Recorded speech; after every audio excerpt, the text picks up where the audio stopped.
Hi there. I'm so happy you're here. Your time is precious, and because of that, I want to let you know what you'll get by listening to the very last second of this conversation with Michael B. Horn. By the end of this episode, you'll have discovered how to balance restriction and innovation in the classroom when it comes to technology use. Even more, you'll get effective strategies for how to involve caregivers in the conversation. You'll understand why top-down policy mandates are not the way to go. And you'll even leave with potential positive uses of smartphones in educational settings. Stay with us. I am so excited to have you join our conversation. Let's go. This is Solutions, Coaching, and Teaching Strategies, the podcast that extends education beyond the classroom. A show that offers educators and caregivers strategies to try right away and ensure every student receives the inspiration and support they need to thrive. I am Olivia Wall, and I am happy to welcome my guest today, Michael B. Horn. Let me tell you a little bit about Michael. Michael Horn strives to create a world in which all individuals can build their passions, fulfill their potential, and live a life of purpose through his writing, speaking, and work with a portfolio of education organizations. Michael is the co-founder and a distinguished fellow at the Clayton Christensen Institute for Disruptive Innovation, a nonprofit think tank, and he teaches at the Harvard Graduate School of Education. He co-hosts the top education podcast, Future You and Class Disrupted, and is a regular contributor to Forbes.com. If that is not enough, Michael writes the Substack newsletter, The Future of Education, which I adore, and also serves as an executive director for Education Next. Our conversation today will focus on smartphone bans in schools. Michael, welcome. It is such an honor to have you as a guest today. No, thank you. I'm so excited because, I have followed your work for a very long time. And I reached out to a number of colleagues, friends, caregivers to have insight and have their questions around smartphones in schools and be able to share those questions with you as well. So you and I have connected, and I always like to start episodes by having you share an inspiring educator from your life. Would you share with listeners? Yeah, normally when I get this question, I talk about Clay Christensen because obviously he changed my life. I got to co-author a book with him, start the Clay Christensen Institute. But as I was thinking about this, I want to go actually back to a chemistry teacher that I had, Mr. Schifrin, Stuart Schifrin. And the reason is actually a very counterintuitive reason. I'm going to totally bare my soul here, which is sophomore year of high school. I had him first semester. It was a great experience. And then second semester, I was in the other chemistry teacher's class. I won't name her name, but it was less than inspiring. And being a, somewhat jerk high school kid, I started skipping her class regularly. And I would literally go to his office the first day of each new unit that semester and say, okay, she's going to make the textbook so confusing. Just help me out. And he'd be like, okay, the big concepts you really need to focus on are these. Go forth and you'll be great. I did great in the class. And I guess the reason I bring it up is he was less interested in the bureaucracy and seat time than are you going to learn? And are you going to be able to teach? And I started tutoring my fellow students in the class and things like that. And I just thought, I'm not proud of some of that behavior, but I'm proud of the big message that it was about the learning, not the, seat time or sort of the going along to getting along as opposed to the big picture. And that he saw that in me and was able to go with it. I just still love him for it. It's amazing. And I think so much of being in schools is how do we engage kids? And these days it feels harder. And yet a lot of my work as a coach in schools, kids are ready. They are ready. They are dying to be engaged. It's just, I think a lot of grownups think the smartphone is a distraction, but it's how are we crafting our curricula? Our conversation is going to focus on smartphone bans. And what I appreciate about your work, about your research, about anything I've listened to you speaking around this and reading your work, it's really that it's not even centrist. It's that you've shared, you think smartphones probably should be banned in schools, but it shouldn't be the policymakers that have the control to do that. And another piece you illuminated for me in on point interview is that so many pieces, so much of the research points out what not to do, but they don't really offer insight on what we could do. So I think that's important too. So let's start off the conversation. Smartphone bans in schools. What state, district, school-based strategies have been effective for the quote unquote bans or getting some control over this? Yeah, so let's start on the bans first. The schools that have been able to effectively ban it, they tend to go with these yonder pouches, right? They drop them in at the beginning of the school day. They put them in a locker. They put them in the homeroom, wherever it might be. And that's where they are, right? And I think a lot of schools, a lot of educators have reported convincingly that this works really well. It takes a huge distraction out of the hands of students. You probably remember when we grew up, it was things like slap bracelets or stuff like that occasionally had to get confiscated, right? And look, if it's disruptive, if it's distracting to the educational model, I think educators should have the power to be able to say, this is not part of the learning environment, it's going away. And this is a really secure way to do so. And it's been very effective for those schools that have put it in place. So I think that's a great example of how to do a ban, if you will. And it's empowering, I think, to the teachers in the schools because it gives them the tools to actually carry that out, as opposed to say, like, go figure it out yourself, which is hard. Yeah. Well, so here's the thing. So I reached out to a couple of superintendents I have the gift of knowing as colleagues and friends, and their biggest fear is they don't want a ban to be something else that has to be monitored, policed. Teachers have enough on their plates. So I know I've heard of yonder patch or the pouches being put into place. And then I also have concerns about it because I care deeply for my teachers and the principals. And so, I think a lot about caregivers and how are we bringing caregivers, families, students into the conversation. And so it's an all hands on deck type of approach. What have you seen success with there? Yeah, so let's go on two different points there. One, and I believe strongly, like one of the reasons, there's many reasons, but one of the reasons I'm against a policy ban on this is I don't want superintendents, teachers, principals all of a sudden being monitored, criminalized, like just because they didn't collect all the phones or something. Like that just seems like a road that is not one we ought to be going down. I'd rather we empower the educators to say, is this something we believe in? And it's their own actions as opposed to a compliance driven thing that has some sort of consequences tied to it. So that's number one. Number two, I think the communities that have done really well in this, at some point you have to have the conversation with parents, right? And the caregivers. Because if you don't, number one, if you put the yonder pouches in the bans, you know that a lot of parents are going to get really upset. They're going to say, how do I communicate with my kid? What if there's an emergency? All of the things, right? And so at some point you have to have that conversation with the community. You can't avoid it. But that's the second piece of this as well. And I know this is something that you've thought about because you've signed the pledge for your 12-year-old, which is to say, have the conversation with the parents. Is this something you really need to be giving your kids when they're in middle school before they're capable of, dealing with all the social media distractions, all the buzzing on the phone, et cetera, et cetera? I believe strongly that kids are getting smartphones with incredible power. I mean, more power in the palm of your hand than sent the first people to the moon. But just like, crazy. Right? Put in perspective. It's, that's a lot of power to be giving kids at that age. And I don't think we need to be doing that. And so I get that it's hard in communities where some of the kids, they've got smartphones, some have flip phones, some have no phones, some have a watch.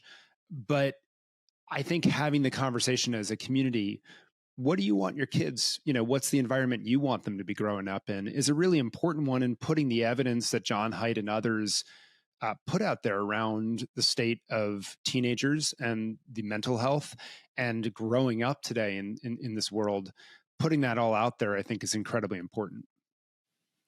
I think one of my biggest regrets as a mom was getting a phone too early. And it was for my older son, who's now 16. It was the thick of COVID.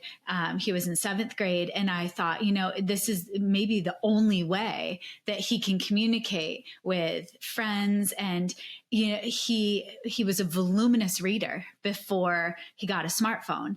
And, the pile of books on his nightstand would be there. And I cannot let that happen with my 12-year-old. He again is a reader, and he's like 13 books, comic books, everything stacked on his nightstand. And I can't see that go away in the same way. And I also think there's a big difference between a flip phone or a watch, so we can be in touch with children, versus having access to social media. I think those get completely intertwined, and it's very dangerous because, I'm a caregiver who has lived lockdown drills, active shootings in the neighborhood, and this is real. The United States is not navigating this very well. And so I think there's that fear that so many parents have of, how can I get in touch? What ways, with the school districts or with folks that you're supporting this in this journey, how do schools get in touch with caregivers in an emergency situation outside of them being reliant on phones? Yeah, well, let's say a couple of things here, right? Number one, I think you're right that the flip phones and even the watches are a completely different story from the smartphones with social media access. And I agree with you. I think we do ourselves a disservice on this conversation when we are conflating phones with social media, because as I look at the evidence, and I find a lot of the evidence that John Haidt has built with his team and Jean Twenge and others very persuasive, but it seems to me largely social media and a lot less just phones by themselves, right? Yes. I'm of the generation, I did not have a cell phone when I was going in K-12 schooling, but my much younger brother, he did at the end, but it was not a smartphone, right? It was just a simple like car phone that he could detach and bring it in to the school. So I get this urge. So that's number one. I think there is a way to communicate. But number two, a lot of the teachers end up still having their phones on them, even in these environments. And now this is something that we can talk about because some places want to ban that as well. They say, what's the example you're setting? But a lot of teachers we know have access to these tools and can quickly get word out through the various apps, whether it's Parent Square, Remind, et cetera, to start the tree and notify families of what's going on if there is a situation. So I guess all by way of saying each school is going to come up with their own plan that makes sense for them. As the head of our school will tell me the couple times I've asked her, she said, we're not divulging all that to you because then that plan would be out there and that would have problems. Yeah. But we do have a plan. We've thought it through. These are the big questions we are answering in that plan. And we will make sure we communicate with you. And so I think, that's the big thing. You have to show parents there will be a communication loop. It will be meaningful. It will help you understand what you can and frankly, what you can't do. Because when those things happen, it's just an awful situation, right? It's not like you're generally empowering parents when you're communicating with them in these awful times. But this is how we'll keep you informed and give you the faith and trust that you have that communication loop. I think that's the big question that you're trying to answer. And the means can vary from school community to school community. Yeah, absolutely. And you're making me think too, when I was a teacher in the classroom, I had a Polaroid camera, so I'm dating myself terribly. Digital cameras did come into the mix. There were not smartphones. I had just moved to New York City when I got my first cell phone, and it was very rudimentary, not even a smartphone. But here's the thing. Now the teachers and grownups I'm working with, they want to share the beautiful things that are happening in their classrooms through social. Sometimes they may have a Twitter set up or an X account set up for their classroom. And I know Sometimes that's okay with caregivers, sometimes that's not. But I think it's short-sighted. There was a point in time where we were talking about the benefits of kids being able to pull a smartphone out and have access to information that sometimes the school district computers block. So I feel like right now in this moment, it's very ban the cell phones, get them out of classrooms, kids are disengaged. But I want to go back a step and say, like, what are the ways our kids could use cell phones that could be positive? What research could you share there? Yeah, 100%. And this is this is my other big push, as you know, which is the reason I hate the policymakers getting involved is I get a lot of communications from educators that have found really cool ways to use smartphones in the classroom to enhance the learning. And so my big argument, and this was true with laptops, and when I wrote Disrupting Class, was that if you're doing the traditional stand and deliver chalk talk whole class method of learning, I get it. Technology doesn't make a lot of sense. Like when I teach and let me just say this, when I teach at Harvard, I have everyone put their laptops and phones away too, because we're doing case study discussion that's completely Socratic. So if someone is disengaged from the conversation, it breaks down the dialogue and we don't learn from each other. It's all about the model of learning, though. A lot of teachers, they set up blended learning options where a group of students is working on a problem together on technology, or another group of students is learning independently on technology, right? There's all these different forms. There's, really cool schools out in Colorado, for example, where they have outdoor classrooms. And part of that is that the students are actually out in nature. They're using apps on the phone to take pictures of different things, analyze what they might be, discuss what that means, and it creates it's part of the learning environment itself. There's another school in Connecticut, St. Luke's, that uses an app for math on the phone to drive some of the learning and some of the questions that they're asking. Okay, so they've intentionally built that in. Why would we possibly put a policy in place that could create a barrier to that educator saying, I've actually figured out a way to not just engage, but re-engage my kids so that they're psyched about what we're doing here and we're all on the same page. And look, the moment, that school in Colorado, it's in Douglas County, Highlands Ranch High School. They, if it breaks down, people are using it inappropriately. They say, okay, there's no phones today. We're going back. And then they can go back to it. But they have the control to make that choice because there are really cool learning apps. I'm just going to give you a couple more because I think there's so much coming out right now. Yeah. You think about learning language, right? Foreign language on these phones now. Everyone we know is using Duolingo, but that's just scratching the surface at the moment of what's possible. And to engage with people in different languages and so forth on the phones is just incredible. And then I'm an advisor to this MBA program called the Quantic School of Business. Okay, so this is higher education now. I'm going to tell you right now, it is the coolest way to learn anything I've ever experienced, where you're answering questions literally every 6 to 7 seconds. So you are an active learner making sense of the information and putting it into memory. You can do some really cool stuff like Quizlet, right? With flashcards, Kahoot. Yeah. There's some really cool stuff you can do with smartphones. It just has to be intentional, and the educator has to be making that choice, not the kids and not from someone up high that's a policymaker, in my view. Yeah, I think there's so much you're speaking to, the model, the educational model that we're using to teach. And that's where a lot of the work I'm doing in schools as an instructional coach focuses on ensuring that the teacher as a facilitator has 1/3 of any chunk of time to facilitate. It's not back to back. It's sprinkled throughout based on what the kids need support. It's so good, right? And then 2/3 the kids own. And so then the grown-up has to say, in this 2/3 chunk of time, what are students going to read, write, think, problem solve, talk about, that then I need to use my 1/3 to model and facilitate that work so that they reach targets and are successful. This is all based on the work of a dear friend and colleague, Sam Bennett. She wrote that workshop book, and it is amazing.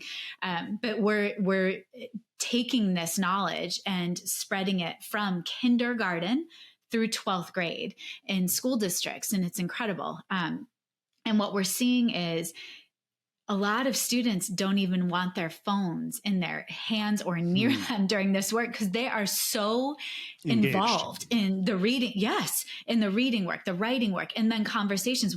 How could you have your phone out at that time?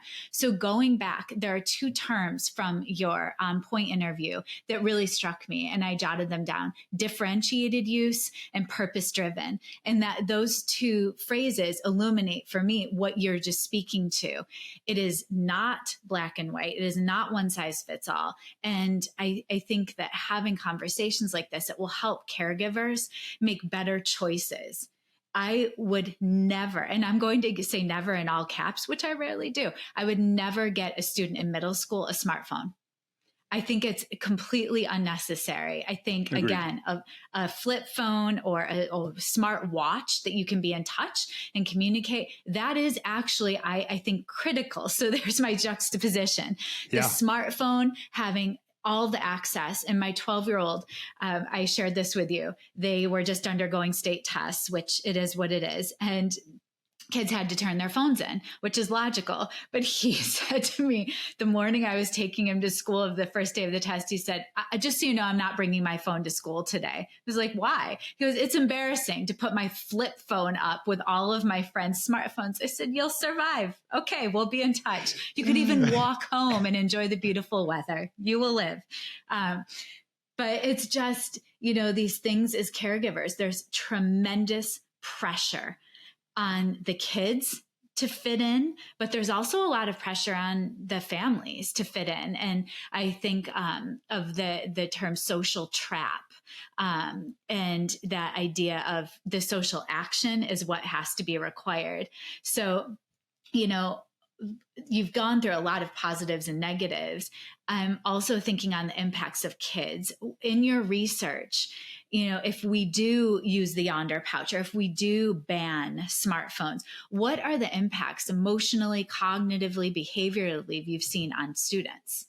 Yeah. So what I think reading from the literature is that when you get kids off of the smartphones all the time, is that you're taking away a lot of again, it comes down to social media and this amplification of negative social pressure, right? The contagion, some of those things where I'm judging my self-worth based on the number of clicks that I get, right? Or I'm judging myself relative to other kids who are posting pictures of them having an amazing time at some party that I wasn't allowed to be able to be at. This exclusionary sense, right? Competitive, exclusionary, comparative, all these things that we all do, but we learn how to manage better. Frankly, not all of us great as we get older, but we learn how to manage somewhat better and not completely connected to our self-worth. When you're a teenager, you don't have that perspective. And so these things amplify a lot of these pressures that get really, really bad. And so taking that away can be really helpful.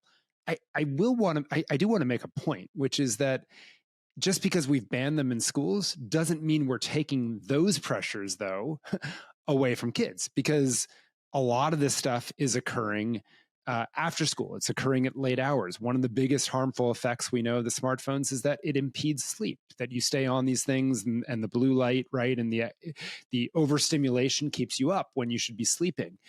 And so this is not solving all of those things. It's just taking away some of the distractions so that we can engage in school. But let's go to the model that you help people implement, which is you've made it intrinsically motivating. So now I'm engaged. You didn't even need to make a rule about the phone because I just wanted to put it away because I'm so there and present with you. And I think that's the bigger statement, which is a lot of people who think about learning, they will focus on, the most efficient path to building your background knowledge or whatever else. The second part of the equation is I've got to be motivated and excited by it. And learning can be hard, and we as humans like to be lazy. So you've got to find things that hook us and excite us. And that is part of learning. It's the motivation plus, yes, phonics is better than, whole language, right? For learning how to read. But that doesn't mean that I can just give any phonics. I've got to find a way to tap into something that gets you that spark and gets you attuned to me so that you're doing the work. Because if you don't do the work, you don't learn. Yeah, that's it. That's it. And I would say too, that idea of relevancy. And so as our kids get older, a lot of the high school students and middle school students, I have the gift of working with their teachers. And so I'm visiting their classrooms.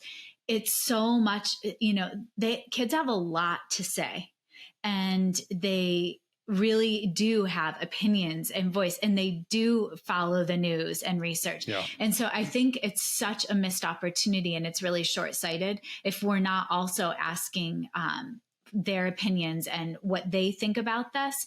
And I recently saw a video of a college professor that was actually asking his students that seemed, he used the word like very, very well engaged, developed human beings, to go back and to ask them to say, when should you have received your first smartphone?